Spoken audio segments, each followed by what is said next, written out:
Olá, eu sou a professora Débora Martins e hoje eu vou ministrar um conteúdo aí de ciências aí do nono ano aqui do Ensino Fundamental 2, certo? Então, gente, abram o livro de vocês aí na página 244, né? Hoje nós vamos falar aqui sobre as pteridófitas e as gimnospermas, certo? Então vamos lá. Vamos começar aí pelas pteridófitas, né? Então, gente, as pteridófitas, elas são plantas vasculares, né? Ou traqueófitas, né? Ou seja, que possuem o quê? Tecidos condutores criptógamas, né? Pois não possuem o que? Sementes, não é mesmo? Então, ó, os exemplos mais conhecidos aí são as samambaias, né? As avencas, né? E cavalinhas, né? Muito utilizadas aí como plantas ornamentais, certo? Então, olha só. São diferentes das briófitas, né? Principalmente aí por causa dos tecidos condutores e na alternância de gerações, né? Que já nas pteridófitas o esporófito, né, é a fase dominante, nas briófitas é o gametófito, certo? Então, olha só, as características gerais, né, das pteridófitas, né, são o que? São plantas criptógamas, né, sem sementes, e traqueófitas, né, ou seja, possui floema e xilema. Então, ó, a presença dos tecidos condutores é uma novidade evolutiva aí em relação às briófitas, certo? Então, olha só, elas habitam ambientes terrestres úmidos. Algumas espécies, né, conseguem aí viver em ambientes secos e há aí poucas de água doce, né? Ocorre aí a alternância de gerações na sua reprodução sexuada, sendo aí o esporófito, né, que é a fase diploide, a geração duradoura, certo? Então a água ela é essencial porque os gametas eles dependem dela para se movimentar, certo? Então olha só, possuem corpo organizado em caule, raiz e folhas, né? O caule é a estrutura que sustenta as folhas, né, e faz o transporte da seiva, né, através dos tecidos condutores pela planta. Então, em muitas samambaias, ele aí cresce no subterrâneo, paralelo aí à superfície do solo, certo? Sendo aí chamado de rizoma, certo? As raízes, gente, fixam a planta e absorvem o que? Água e sais minerais do solo, certo? Em geral, elas são subterrâneas, né? Mas algumas são aéreas, né? Que crescem aí fora do solo. Então, as ilhas, né, liminares, né, com células ricas, né, em cloroplastos, né, cuja a sua função é fazer a fotossíntese, né? Processo aí pelo qual são aí elaborados compostos orgânicos, né? Especialmente aí açúcares, certo? Então, ó, as pteridófitas são chamadas traqueófitas ou plantas vasculares, certo? O que é uma novidade evolutiva em relação ao quê? Às briófitas, né? Isso quer dizer o quê? Que tem o quê? Dois tecidos condutores diferenciados, né? O xilema e o floema, novamente. Então, ó, o xilema, ou vasos lenhosos, ele é responsável aí por transportar a seiva bruta, né? Uma solução aí de água e sais minerais aí das raízes até as folhas. Enquanto que os vasos liberianos, né, o floema, né, transportam aí compostos orgânicos, né, ou seja, a seiva ali elaborada, né, produzidos aí nas folhas, né, até as outras partes das plantas, certo? Então, gente, as pteridófitas, elas se reproduzem assexuadamente por brotamento, né, com desenvolvimento aí dos rizomas, né, se formam brotos em pontos espaçados né, são os estolões, né, ou estólios, né? Então, a partir desses pontos, né, crescem o que? Folhas e raízes, certo? Ocorre a seguinte fragmentação e decomposição do rizoma, né, nos espaços aí entre os brotos, certo? Que torna aí as plantas separadas, certo? Então, essas bolinhas, né, na superfície da folha são os soros, né? Eles abrigam aí os esporângios, né, onde se desenvolvem os esporos, certo? Então, ó, as samambaias, quando atingem a maturidade sexual, elas desenvolvem aí os esporos, né, que são originados aí por meio, né, a partir de células localizadas dentro dos esporângios, certo? Os esporângios, gente, por sua vez, são reunidos aí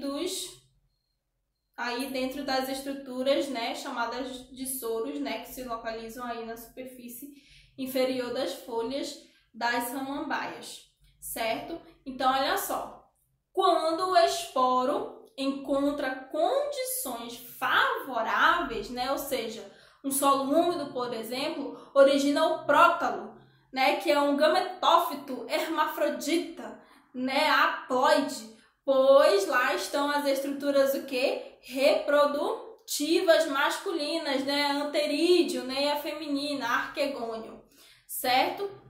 Então, olha só, quando ele estiver maduro, né, o gametófito é em situações que o tornem umedecido, né, uma chuva, por exemplo, né, os anterosóides, né, que são os gametas masculinos, né, que foram liberados aí do anterídeo, nadam até a entrada do arquegônio e lá dentro encontram o que? A oosfera, né, que é o gameta feminino. Acontece o que? A fecundação e se forma o que? O zigoto dentro do arquegônio, certo? Então, ó, o zigoto irá se desenvolver e formar uma nova plantinha, certo? Um esporófito jovem, né, diploide, que originará aí uma pteridófita adulta, certo? Então, ó, o ciclo recomeça quando a planta ela fica madura e produz o que? Novos esporos, certo? Gimnospermas, vamos lá falar sobre as gimnospermas. As gimnospermas, né, são plantas aí terrestres que possuem o que? Sementes, mas não produzem o que? Frutos, certo? Ó, o nome do grupo deriva das palavras gregas gimnos, nu e esperma, semente. Ou seja, significa semente nua, né? Isso porque as sementes das gimnospermas são encontradas aí no interior dos frutos, né? Ficando aí expostas ou nuas, certo? Então, olha só, são exemplos aí de gimnospermas as araucárias, né? Os cedros, as cicas, os ciprestes, os pinheiros e as sequoias, certo? Então, olha só, em geral, essas plantas, elas adaptam-se assim melhor em címalas mais frias, né? Em climas mais frios e temperados, né? A gente acredita que tem cerca de 750 espécies de gimnospermas, né? Já documentadas, certo? Então, as plantas gimnospermas, né? Possuem raiz, caule, folhas e sementes, né? Não existem flores e frutos. Elas apresentam ainda vasos o quê? Condutores, né? Xilema e floema, certo? O desenvolvimento das sementes, gente, e do grão de pólen, né? Foi uma grande conquista aí evolutiva das gimnospermas, certo? Então, olha só, esse fato fez com que as plantas dominassem o quê? Definitivamente o ambiente terrestre, certo? Pois o quê? Pois ficaram o quê? Independentes da água, né, para a fecundação, certo? Então, ó, atualmente esse grupo de plantas, né, ele pode ser encontrado aí em vários tipos de ambientes, né? Um exemplo é aí o pinheiro do Paraná, né? Ou araucária, né? Que pode ser encontrado aí nas matas araucárias, né? No sul do Brasil, no sul do nosso Brasil. Então, a estrutura reprodutiva, né, das gimnospermas é o estróbilo, né? Também conhecido aí como cone. Daí a denominação conífera, né, para as gimnospermas, certo? Então, ó, os estróbilos são formados por folhas modificadas que se agrupam e o que? Formam essa estrutura. Essas folhas são o que? Férteis e não que realizam fotossíntese, certo? Então, ó, os estróbilos, eles podem ser masculinos ou femininos. Isso permite que as gimnospermas, né, possam ser monóicas ou dioicas, certo? Quando monóicas, né, possuem aí os estróbilos masculinos e femininos, certo? Quando dioicas, possuem o que? Apenas um dos tipos de estróbilo, certo?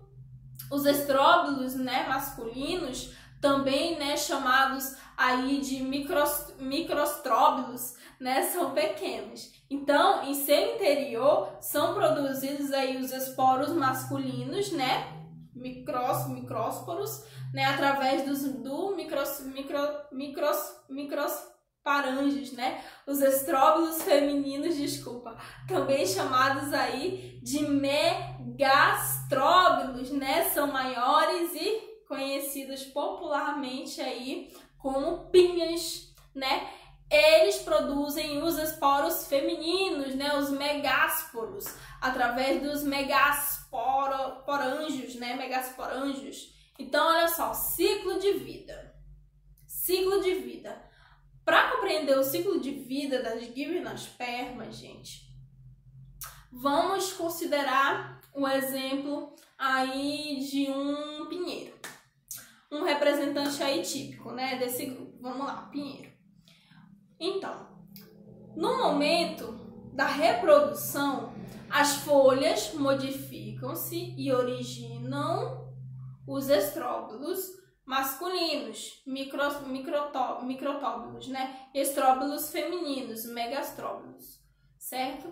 Lembram que algumas espécies podem ter o que? Estróbilos masculinos ou femininos, né? São dioicas. Então, olha só, nos megastróbilos produzidos por meiose, os megásporos, né? Eles ficam retidos nos megasporângios, né? Onde desenvolvem-se aí no interior do óvulo e originam o gametófito feminino, né? A partir do gametófito feminino surgem o quê? 2 ou mais arquegônios, certo? Em cada um diferencia-se uma oosfera. Então, o gameta feminino, certo? Nos microstróbilos, né? Os microsporângios produzem aí por meiose os microsporos, né? Desses microsporos surgem os grãos daí de pólen, né? Também chamados aí de gametófitos masculinos, certo? Eles ficam aí armazenados no crostóbilo, né? Até serem liberados no ar, certo? Então, gente, nesse momento ocorre o quê? A polinização, né? Realizada pelo vento, né? Então, ó, os grãos de pólen viajam pelo ar até encontrar a abertura do óvulo. Quando isso ocorre, eles germinam e originam o tubo polínico, né, que cresce e alcança o arquegônio. Isso possibilita que os gametas o quê? Masculinos fecundem o quê? A oosfera e originem o zigoto, certo? Então, ó, desse processo surge o pinhão, que é a semente, ou seja, o portador do óvulo fecundado, né? O embrião, certo? Então, olha só. diante de tudo isso que eu expliquei para vocês, né, nós falamos hoje sobre as pteridófitas e as gimnospermas, certo? E frente a isso, o que vocês vão fazer? Vocês vão fazer a atividade da página 249 e 250 aqui do livro de vocês, certo? 249 e 250 do livro de vocês, certo? Então, essa foi a nossa aula de hoje e até a próxima.